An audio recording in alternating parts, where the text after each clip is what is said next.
Mahakasika indray kosa ny aretin'ny andro be raha ny antotanisa maneran-tany dia olona ray isan-jaton'ny mponina ao amin'ny firenena iray no voany ity aretina andro be na epilepsia ity. Matetika dia diso fieverana ny olona mikasika izany aretina izany. Nanapa-kevitra ary araka izany ny Sanofi anota tantaran-tsary na bande dessinée hoentina indrindra ampahafantarina misimisy kokoa mikasika izany aretina izany izay marihana mofa aretina azo tsaboina tsara ny epilepsia. Boky miisa iray alina mirakitra tantara an-tsary mitondra ny lohateny hoe Ça va bien no natotaka hozaraina eto Madagasikara ho fampahafantarina misimisy kokoa ny epilepsia na ny andro be. Ny maraina teo no nisy ny fifanaovan-tsony tamin'ny orinasa Sanofi izay topo-kevitra tamin'ny famolavolana ity boky mirakitra tantara an-tsary ity na ny bande dessinée sy ny sekretera jeneraly ny ministeran'ny fahasalamana izay nisolotena ny Ramatoa Minisitra. Orinasa lehibe eran'izany eo amin'ny sektra fahasalamana mikaraka mamokatra ary manolotra tobim-pitsaboana ho an'ny marary eran-tany. Efa nanomboka tamin'ny volana janoary 2013 zany fifanarahana miaraka amin'ny ministera ity fanampiana ny ministera amin'ny sehatry ny areti-saina sy ny epilepsia ka dia mitohy efa nanomboka ny asa lehibe ny asa efa vita dia mbola mitohy ty fanomezana bande dessinée ity zany dia amin'ny volet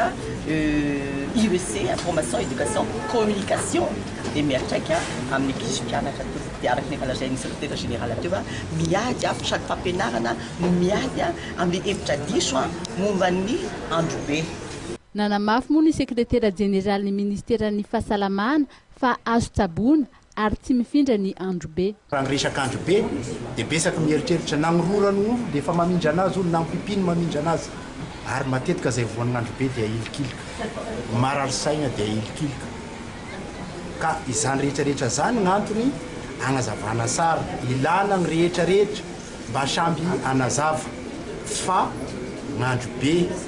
sy ny fikorotana saina dia aretina mitovy amin'ny aretina rehetrarehetra aretina sy mifindra akory ary fa ary azo saboina olo voan'andro be raha maharaka sara amin'ny fagnafody tokony ho ataony sy ny régime tokony ho arainy dia afaka miaigna ohatra sika rehetrarehetra. Akoatra ny fanolorana ny boky ho an'ny ministeran'ny fahasalamana izay hozaraina amin'ny mpianatra madinika, mpampianatra ary ireo fobe mpiofanana mikasika ny aretina andro be dia nanolotra ihany koa solosaina, vidéoprojecteur sy fitaovana hafa koa an'ny Société Malgache de Psychiatrie ny orinasa Sanofi. Raha ny areti-saina amin'ny ankapobeny no resahana dia voalaza fa 1.30 hatramin'ny 7.70 isan-jaton'ny mponina dia mampiseho ny antsoina hoe trouble mental na fikorotana-tsaina nefa dia ambany dia ambany ny tahan'ny fahazahoana ny fitsaboana mifandraika amin'izay. Raha ny epilepsia na andro be no resahana dia vitsy anisa ihany koa ireo marary izay manao fitiliana na manaraka ny fitsaboana sahaza ka izay indrindra no mahazava-dehibe ny fiaraha-miasa eo amin'ny ministeran'ny fahasalamana sy ny orinasa Sanofi ity.